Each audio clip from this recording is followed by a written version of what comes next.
So my name is Winston Odhiambo. I'm one of the organizers for Drunken Lecture. This is an event that happens every fortnight, every Monday fortnightly here at KFAMCA, where we've partnered with KFAMCA to bring about this event. So the idea is we hold a lecture in a club, in a bar rather. The whole idea is from getting that idea of the lecture from the class to the bar, make it interesting. Some of the challenges that we've been faced, actually today is one of the hardest days that we faced because we got so many RSVPs and we were kind of running out of space, so we had to improvise, get more seats from upstairs. Yeah, and I think one of the most impactful things we're creating here is bringing this community of people rather than just coming to the bar and hanging out. You can come to the bar and learn and interact and even meet with other like-minded people. Yeah. Do you have specific lessons that you teach people? Yeah, there's specific lessons. Each session is themed. So on the first lesson it was Nyayo, the terrain of the rule of Moi. The second session was brewing of beer. The third session is the conflict of the Great Lakes. So if someone wants to lecture, they send us the application, we review it, and then we slot them for the session. So the sessions are themed. Do you have specific, like you are on this topic, this is what you want to learn, or just random things that come up?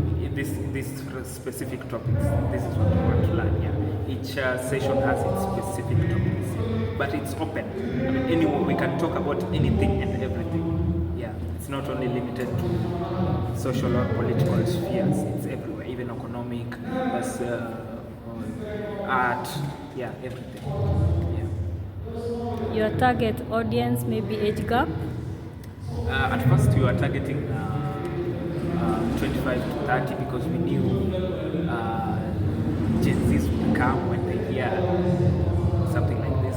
So we were targeting 25 to 30s, and so far the response has been great because we've been getting our target audience to come to this event. 25, 30 thereabouts. Okay. Maybe something you have for advice for people to come, maybe to encourage them, maybe to learn in your events. Mkuje to learn history pamoja, because this essentially is we are trying to expound on the history of Kenya and Africa at large. So we want as many people to come and to KFAMCA and attend the Drunken Lectures and see that it's something new that you're coming up with. When people hear that name, Drunken Lectures, it's fast. Don't you think lectures? Drunken? The reviews that we get is like Drunken Lecture. What's that?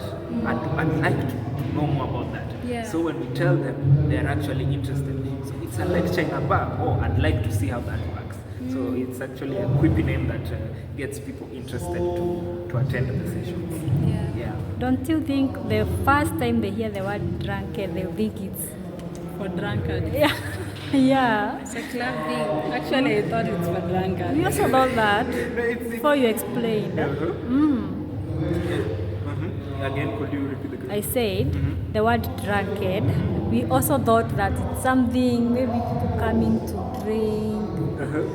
Or get drunkard. So explain for us the meaning of The Drunken Lecture. Yeah. How do I say it? It's in the name. It's a lecture while you're drunk. While you're drunk, you have to drink. No, you don't have to drink. You don't have to drink. But because it's in a bar or in a bar, yes, you can drink. You are allowed to drink. You have this lecture at a place where people can drink beer, maybe whiskey or something like that. Yeah. So does it mean that when I don't drink alcohol or something, I'm not allowed to? You're allowed to come, even when you don't drink the alcohol. It's open to everyone. You can have some coffee or tea. Yeah. Thank you.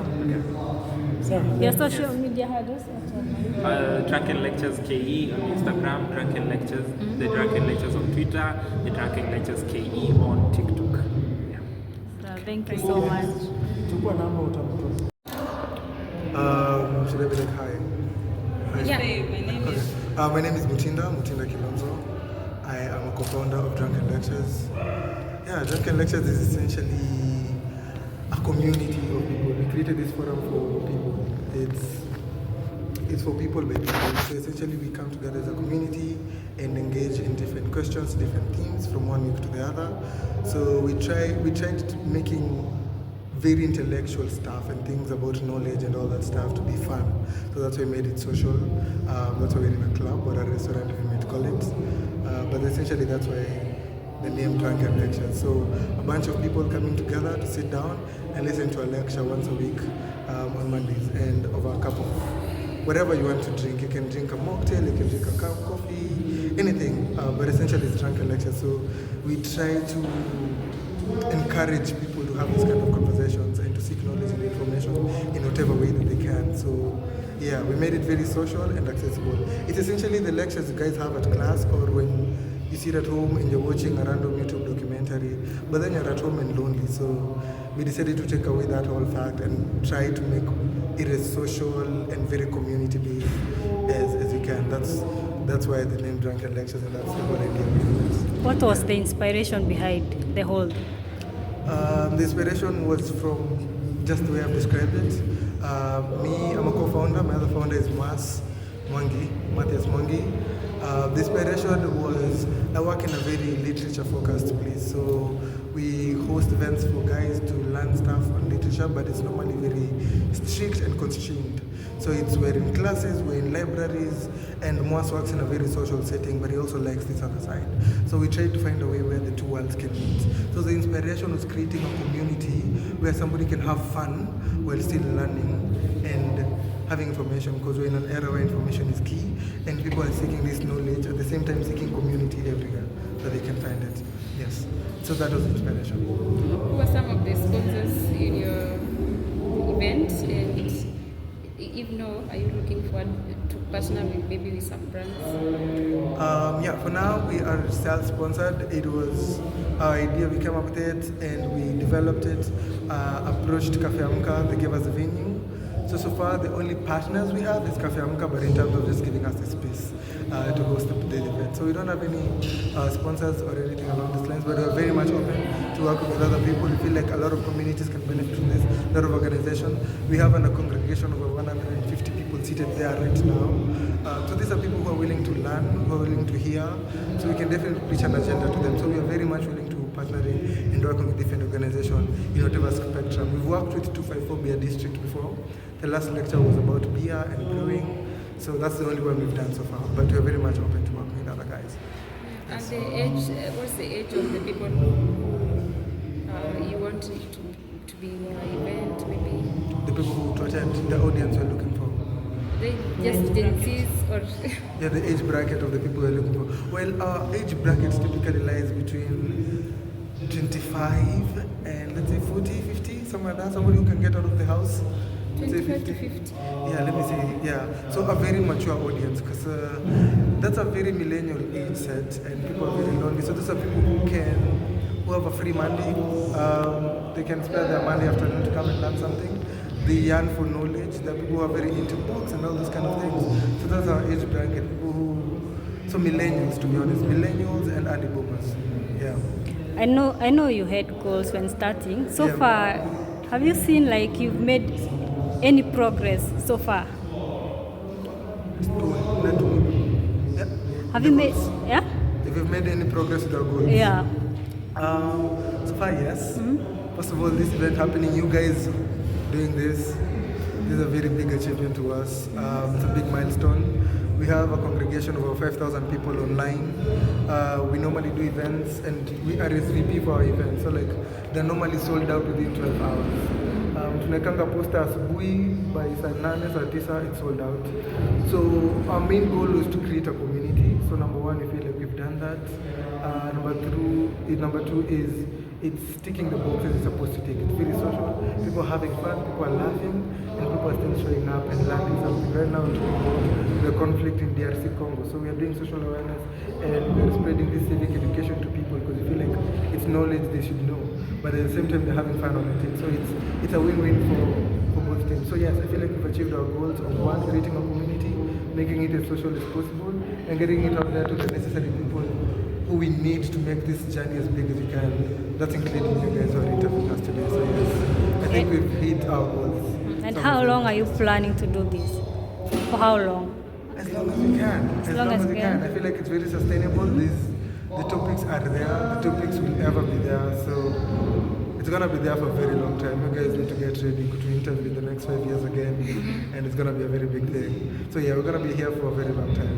Are you doing it only in Nairobi, or you have plans to do it outside Nairobi, maybe in other counties or something? Yeah, so we are doing an expansion. We want to, but we want to set the foundation right first. So right now we want to set a very strong foundation in Nairobi, but we have plans. We are looking at places in Kilifi. We are looking at places in Nakuru. These are already plans that are underway, but not to be put out there yet. A little bit, maybe a few months later. Yeah, but it's plans. Definitely something we're looking for.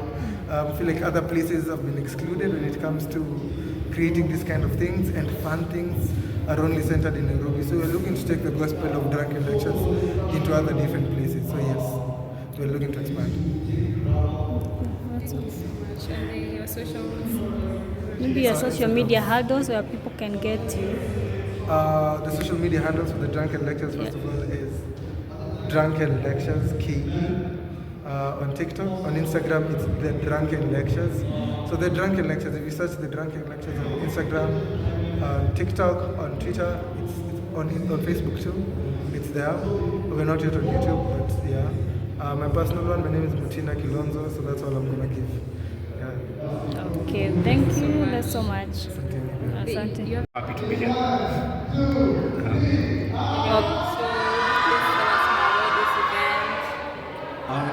Funny enough, this is a concept I've seen in other countries, and I was actually very excited to see it being implemented in Kenya. And I love it because one thing I know is that Kenyans, especially young people, have a lot of knowledge about the world around them and what is happening. And it's good so that we can be able to share this knowledge with other young people in a fun way that makes us feel like we are part of what is happening in the world rather than just being spectators. Okay. So, What did you get to learn about? Are you one of the planners, the organizers?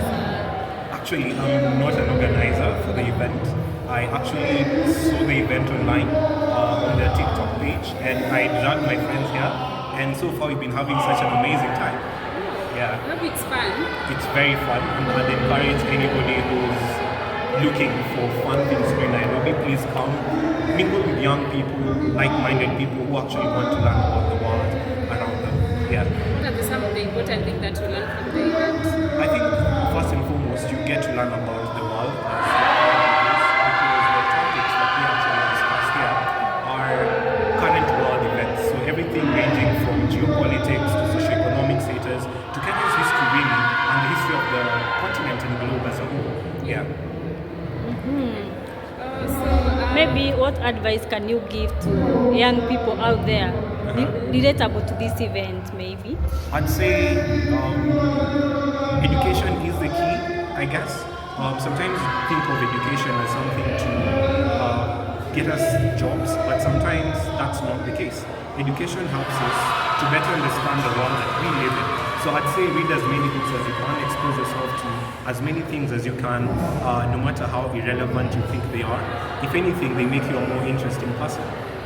Yeah. Do you think young people are going on the right direction with whatever is happening in Kenya, maybe, leave alone the events? I think, Mostly the Gen Zs we see. is this a trick question?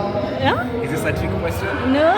Okay, I'd say young people are beginning to be awake and they're beginning to take ownership of the world around them. For so long we've heard that the youth are the leaders of tomorrow, but for us, tomorrow is today. So what you're seeing is a global awakening of young people realizing that this world that we live in today is the only one that we have, and we need to make sure that it's well taken care of so that we can be able to enjoy it, and so will our children and the children after that. So I'd say it's an awakening, and it's a point in history where tuko sawa. Like it's a point in history where things are happening exactly how they should be happening. Yes. Okay. It's your first time to attend this event. Are you looking forward to coming back one more time? Yes, I am actually looking forward to coming back and possibly even give a lecture myself. Yeah. Okay, your socials? My name is Cliff Muturi. So my social is at Cliff Muturi on Twitter, Cliff.Muturi on Instagram, and Cliff Muturi on Medium. Thank you.